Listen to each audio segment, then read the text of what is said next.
Capítulo 3. A Palavra e a Vontade do Senhor. Wilford e Phoebe Woodruff chegaram ao Rio Missouri com os filhos no início de julho de 1846. Sem conseguir persuadir a irmã e o cunhado a seguir os apóstolos em vez de James Strang, Wilford tinha partido de Nauvoo logo depois da dedicação do templo com os pais e outros santos. A chegada deles ao acampamento coincidiu com a partida de William Hendricks e outros recrutas do exército. Recebendo o nome de Batalhão Mormon, foram reunidos mais de 500 soldados. O batalhão empregou 20 mulheres como lavadeiras. Outras mulheres acompanharam os respectivos maridos na marcha, e algumas levavam consigo os filhos. No total, mais de 30 mulheres viajaram com o batalhão. Wilford, a princípio, ficou desconfiado em relação ao empenho do governo em recrutar homens santos dos últimos dias. Mas logo mudou de opinião, especialmente depois que Thomas Kane visitou o acampamento. Embora Thomas estivesse apenas levemente curioso em relação ao evangelho restaurado, ele foi muito importante para persuadir o governo a auxiliar a igreja. Preocupava-se profundamente em combater as injustiças e estava genuinamente ansioso para ajudar os santos em sua situação aflitiva. Thomas deixou imediatamente uma boa impressão nos apóstolos. Pelas informações que recebemos dele, anotou Wilford em seu diário, estamos convencidos de que Deus começou a mudar o coração do presidente e de outros nesta nação. 3 dias antes da partida do batalhão, Brigham Young discursou para seus oficiais. Aconselhou-os a manterem o corpo limpo, a serem castos e a usarem o garment do templo se tivessem recebido a investidura. Disse-lhes que se comportassem de modo honroso em relação aos mexicanos e não brigassem com eles. Tratem os prisioneiros com a maior civilidade, disse ele, e nunca tirem uma vida se isso puder ser evitado. No entanto, Brigham garantiu aos soldados que eles não teriam que lutar. Instou-os a desempenhar seus deveres sem reclamar, orar diariamente e levar consigo as Escrituras. Depois que o batalhão partiu, Brigham passou novamente a cuidar do estágio seguinte da Jornada dos Santos. A cooperação com os Estados Unidos lhe garantira a permissão de estabelecer um acampamento de inverno em terras indígenas a oeste do rio Missouri. Ele passou a planejar manter os santos durante o inverno em um lugar chamado Grand Island, que ficava a 320 quilômetros a oeste, e dali enviar a companhia de vanguarda para as Montanhas Rochosas. Quando os apóstolos se aconselhavam mutuamente, Wilford falou sobre outros assuntos importantes da igreja que precisavam de atenção imediata. Reuben Hadlock, o homem que ele tinha designado para presidir a missão britânica, tinha prejudicado muitos santos ingleses, esbanjando o dinheiro que eles haviam consagrado para a imigração. Wilford previu problemas na missão, inclusive a perda de muitos recém-conversos, até que Reuben fosse desobrigado e substituído por uma liderança mais responsável. O quórum também sabia que santos pobres ainda estavam em Nauvoo à mercê das turbas e de falsos profetas. Se os apóstolos não fizessem algo mais para ajudar aqueles santos, como haviam prometido fazer no templo, na conferência de outubro, o quórum estaria quebrando um solene convênio feito com os santos e com o Senhor. Agindo decisivamente, o quórum resolveu enviar 3 dos apóstolos que estavam no acampamento, Parley Pratt, Orson Hyde e John Taylor, para a Inglaterra, a fim de liderar a missão britânica. Depois, enviaram carroções, juntas de bois e suprimentos de volta a Nauvoo para retirar os pobres. À medida que o quórum enviava homens e provisões para o leste, Brigham se deu conta de que seu plano de prosseguir para o oeste naquele ano já não seria mais possível, especialmente porque o batalhão tinha reduzido o número de homens fisicamente capazes no acampamento.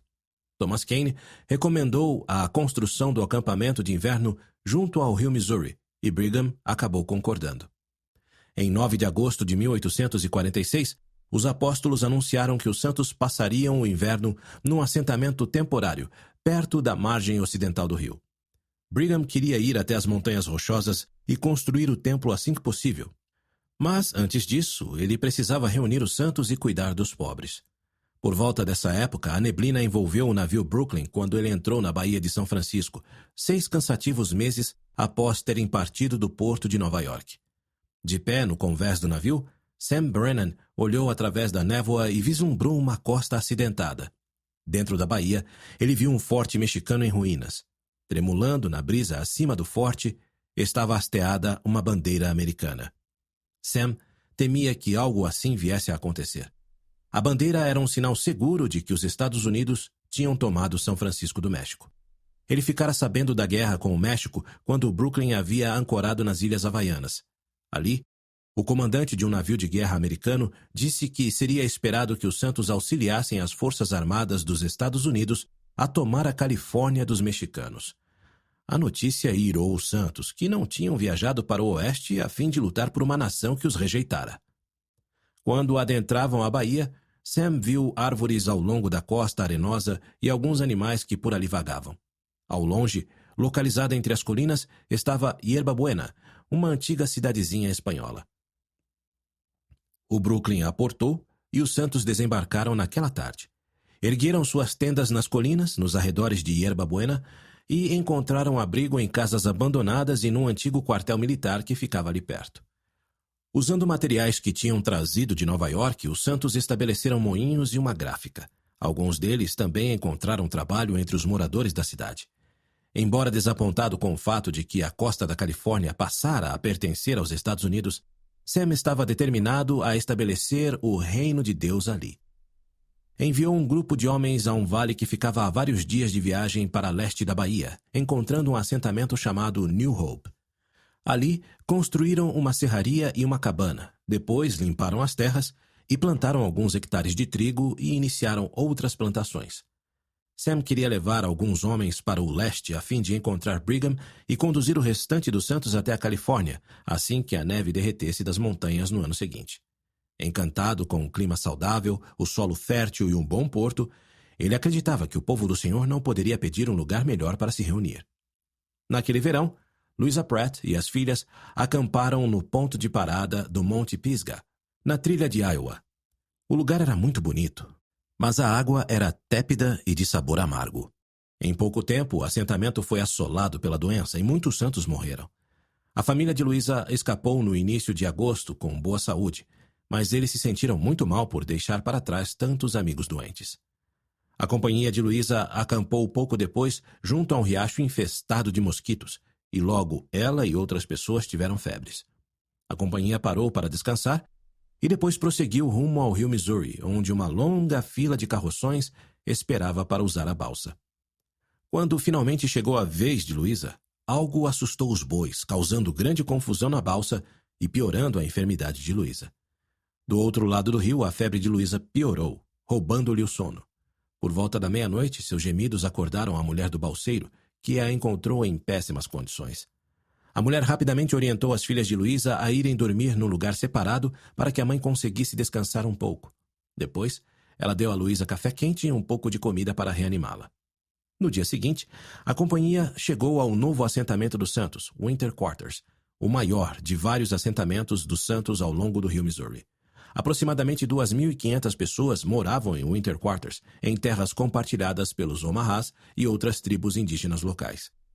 A maioria dos Santos ocupava cabanas de toras ou de turfa, mas alguns moravam em tendas, carroções ou abrigos escavados nas encostas dos morros. As mulheres de Winter Quarters imediatamente rodearam Louisa, ansiosas para ajudá-la. Deram-lhe conhaque e açúcar como remédio, o que a princípio a fez se sentir melhor, mas logo a febre piorou e ela começou a ter violentos calafrios. Com medo de estar morrendo, ela clamou ao Senhor por misericórdia. Algumas das mulheres que cuidavam de Louisa a ungiram com óleo, impuseram-lhe as mãos e a abençoaram pelo poder de sua fé. Em Nauvoo, Joseph Smith havia ensinado à Sociedade de Socorro que a cura era um dom do Espírito, um sinal que seguia todos os que crescem em Cristo. A bênção confortou Louisa, dando-lhe forças para suportar a doença. E ela, em breve, contratou uma enfermeira para cuidar dela até que a febre cedesse. Também pagou $5 a um homem para que lhe construísse uma cabana de turfa e vime. A cabana tinha apenas um cobertor como porta, mas era bem iluminada e grande o suficiente para que ela se sentasse numa cadeira de balanço ao lado da lareira enquanto recuperava as forças. Em Winter Quarters, os santos araram e plantaram, construíram moinhos junto a um córrego local e estabeleceram lojas e comércios. O assentamento era organizado em quarteirões semelhantes ao padrão dado pelo Senhor para a cidade de Sião, conforme revelado a Joseph Smith em 1833. Ao norte da cidade, Brigham, Heber Kimball e Willard Richards construíram casas perto de uma pequena sede de conselho, onde o Quórum dos 12 e o recém-chamado Sumo Conselho de Winter Quarters se reuniam. Quase no centro da cidade, havia uma praça pública para pregações e outras reuniões comunitárias. A jornada através de Iowa tinha deixado muitos santos esgotados, e a labuta para manter as famílias alimentadas, vestidas e abrigadas continuava a minar suas forças. Além disso, moscas e mosquitos da margem enlameada do rio frequentemente infestavam o novo assentamento, e as dores e os calafrios da malária assolaram certa vez os santos por dias e semanas. Durante essas provações, a maioria dos santos obedecia aos mandamentos. Mas alguns roubavam, trapaceavam, criticavam a liderança dos apóstolos e se recusavam a pagar o dízimo. Brigham tinha pouca paciência com esse comportamento.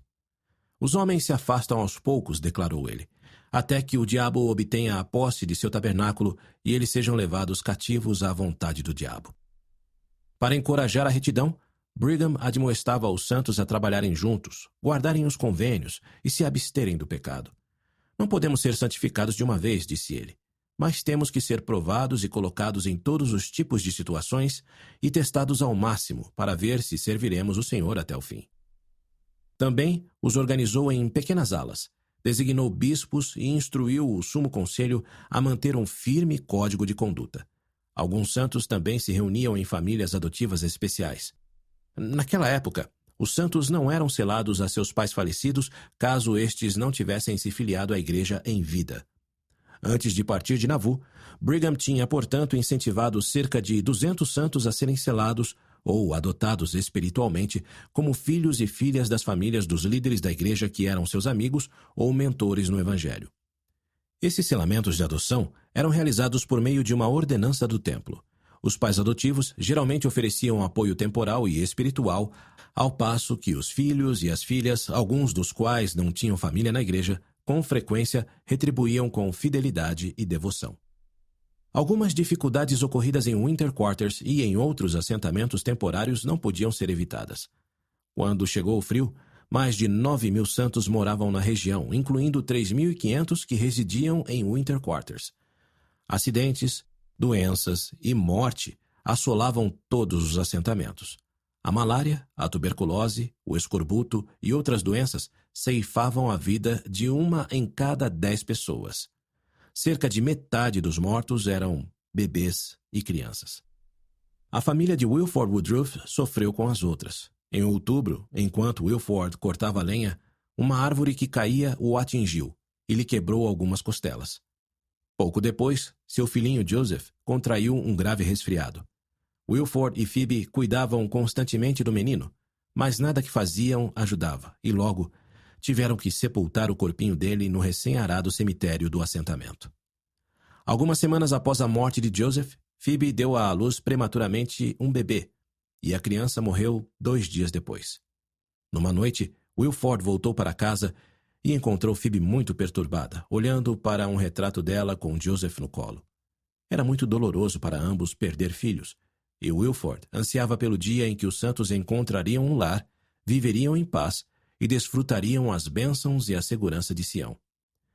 Oro para que meu Pai Celestial prolongue meus dias, escreveu ele no diário, para que eu contemple a casa do Senhor erguida no alto das montanhas e veja o pavilhão da liberdade hasteado como um estandarte para as nações. Em meio aos sofrimentos em Winter Quarters, Brigham recebeu a notícia de que uma turba de aproximadamente 1.000 homens tinha atacado a pequena comunidade de santos que ainda estava em Nauvoo. Cerca de 200 santos revidaram o ataque, mas foram derrotados na batalha após alguns dias. Os líderes da cidade negociaram uma retirada pacífica dos santos, muitos dos quais eram pobres e estavam enfermos. Mas, assim que os santos saíram da cidade, a turba os atacou e pilhou suas casas e seus carroções. Uma turba se apoderou do templo, profanou seu interior e zombou dos santos enquanto eles fugiam para os acampamentos que ficavam do outro lado do rio. Quando Brigham ficou sabendo do desespero dos refugiados, enviou cartas para os líderes da igreja, lembrando-os do convênio que tinham feito em Nauvoo de ajudar os pobres e de auxiliar todos os santos que quisessem seguir para o oeste.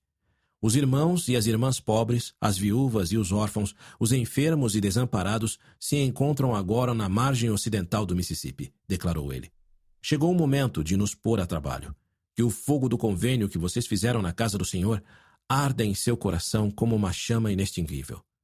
Embora houvessem enviado 20 carroções de auxílio para Nauvoo 2 semanas antes e tivessem pouco alimento e suprimentos de sobra, os santos de Winter Quarters e dos assentamentos vizinhos enviaram outros carroções, juntas de bois, alimentos e outros suprimentos para Nauvoo. Newell Whitney, o bispo-presidente da igreja, também comprou farinha para os santos pobres. Quando os grupos de resgate encontraram os refugiados, muitos santos estavam febris, mal equipados para o tempo frio e desesperadamente famintos.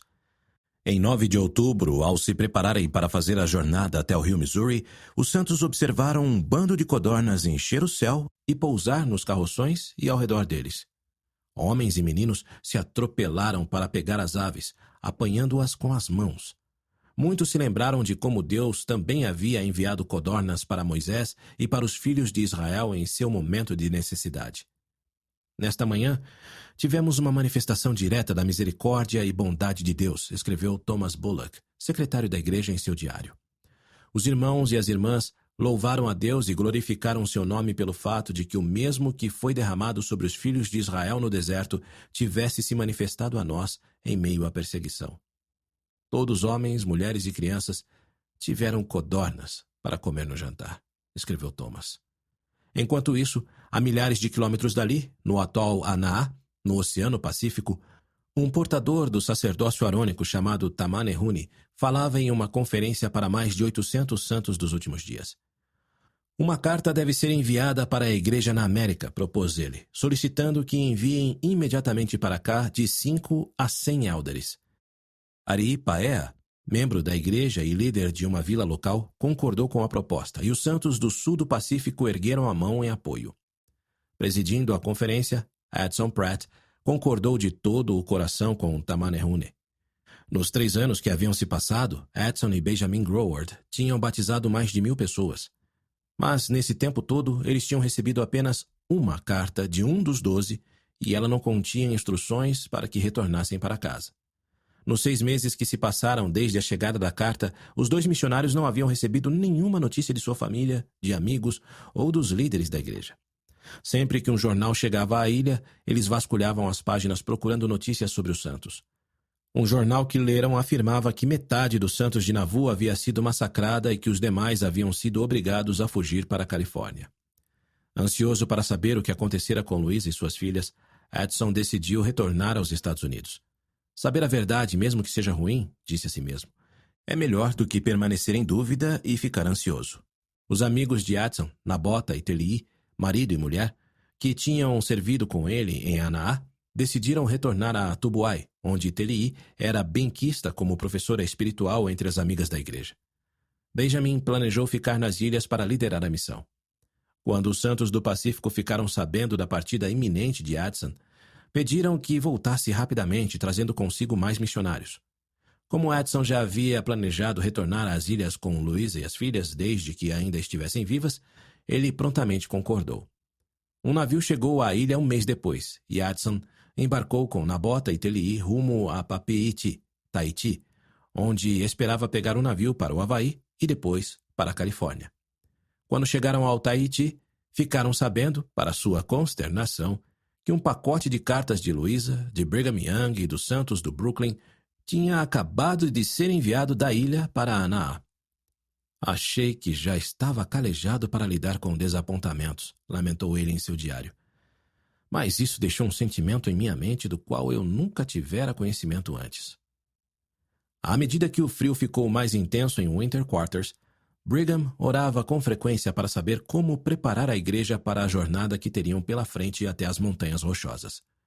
Após quase um ano na trilha, ele havia aprendido que era essencial organizar e equipar os santos para a estrada à frente a fim de terem sucesso. Mas repetidos contratempos também lhe mostraram como era importante confiar no Senhor e seguir sua orientação. Como nos dias de Joseph, somente o Senhor poderia dirigir sua igreja. Pouco depois do início de um novo ano, Brigham sentiu o Senhor lhe abrir a mente para uma nova luz e conhecimento.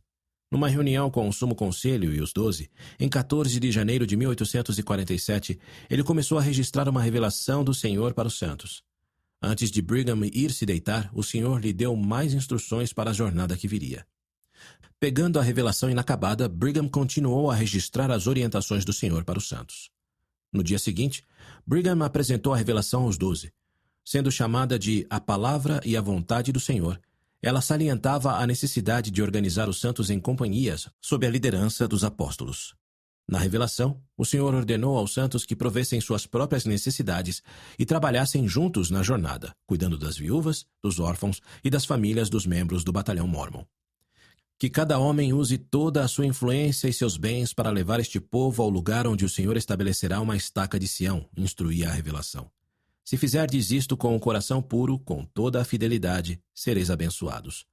O Senhor também ordenou a seu povo que se arrependesse e se humilhasse, que tratasse uns aos outros com bondade e cessasse a embriaguez e as maledicências. Suas palavras foram apresentadas como convênio, instruindo os santos a caminhar de acordo com todas as ordenanças, cumprindo as promessas feitas no templo de Navu. Eu sou o Senhor vosso Deus, sim, o Deus de vossos pais, o Deus de Abraão e de Isaque e de Jacó, declarou ele. Eu sou aquele que tirou os filhos de Israel da terra do Egito, e meu braço estende-se nos últimos dias. Tal como os antigos israelitas, os santos deveriam louvar ao Senhor e invocar seu nome nos momentos de angústia. Deviam cantar e dançar com orações de louvor e ação de graças no coração. Não deviam temer o futuro, mas confiar nele e suportar suas aflições. Meu povo deve ser provado em todas as coisas, declarou o Senhor, a fim de preparar-se para receber a glória que tenho para ele. Sim, a glória de Sião. Os apóstolos apresentaram a nova revelação aos santos em Winter Quarters poucos dias mais tarde, e muitos se regozijaram quando a ouviram. O Senhor novamente se lembrou de seus servos e os favoreceu com uma revelação de sua vontade, escreveu uma mulher para o marido que estava na Inglaterra. A paz e a união reinam em nosso meio, exclamou ela, e o Espírito de Deus está presente entre nós. Mas alguns problemas persistiam em Winter Quarters. Desde que deixaram Navu, os apóstolos haviam continuado a realizar adoções espirituais entre os santos. Brigham observou que alguns santos estavam instando os amigos a serem adotados em sua família, acreditando que sua glória eterna dependeria do número de pessoas seladas a eles. Surgiram inveja e competição ao brigarem sobre quem teria a maior família no céu. A contenda fez com que Brigham se questionasse se algum deles conseguiria chegar até lá. Em fevereiro, ao falar sobre a prática da adoção espiritual, Brigham admitiu que ainda não conhecia muito a esse respeito. Amava profundamente as dezenas de santos que tinham sido adotados por meio da ordenança em sua família. Não obstante, sentia-se pouco instruído nessa prática e se questionava a respeito de seu significado. Vou buscar mais conhecimento sobre o assunto, prometeu ele aos santos. E, consequentemente, poderemos ensiná-la e praticá-la mais. No dia seguinte, sentiu-se mal e se deitou para descansar. Ao dormir, sonhou com Joseph Smith sentado numa cadeira diante de uma grande janela. Tomando a mão direita de Joseph, Brigham perguntou a seu amigo por que ele não podia estar com os santos. Está tudo bem, disse Joseph, erguendo-se da cadeira. Os irmãos estão muito ansiosos para entender a lei da adoção ou os princípios do selamento, disse Brigham. Se você tiver uma palavra de conselho para mim, ficarei grato de recebê-la. Diga às pessoas que sejam humildes e fiéis, e que se certifiquem de manter o Espírito do Senhor, disse Joseph. Se o fizerem, estarão exatamente como foram organizados por nosso Pai nos céus antes de virem ao mundo. Brigham acordou com as palavras de Joseph ecoando na mente. Diga às pessoas que se certifiquem de manter o Espírito do Senhor e segui-lo, e ele as conduzirá da maneira correta. O conselho não respondeu às suas perguntas sobre os selamentos de adoção, mas o lembrou de obedecer ao Espírito para que ele e os santos pudessem ser guiados a um entendimento maior. Por todo o restante do inverno, os apóstolos continuaram a buscar revelação ao se prepararem para enviar companhias de carroções para as montanhas rochosas. Sob sua liderança, uma pequena companhia de vanguarda partiria de Winter Quarters na primavera, cruzaria as montanhas e estabeleceria um novo lugar de reunião para os santos. Para obedecer ao mandamento do Senhor e cumprir a profecia, eles ergueriam um estandarte para as nações e começariam a trabalhar na construção de um templo.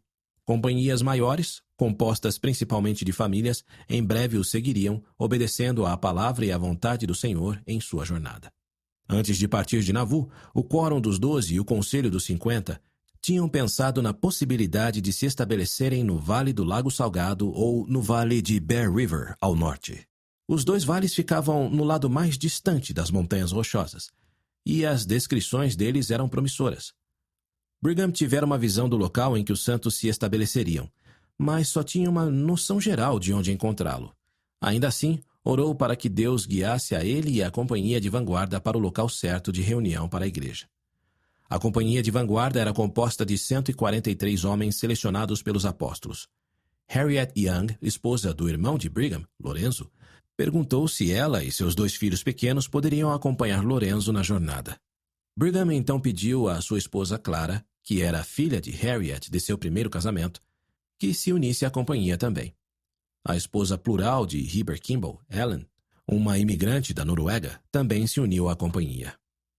Justamente quando a companhia de vanguarda estava se preparando para partir, Parley Pratt e John Taylor retornaram ao Winter Quarters de sua missão na Inglaterra. Com Orson Hyde, que ainda estava supervisionando a igreja na Inglaterra, eles tinham designado novos líderes da missão e restaurado a ordem entre os santos. Então, acreditando que tinham ficado muito tempo longe de sua família, Parley e John recusaram o convite de Brigham de se unir ao restante do quórum na jornada para o oeste.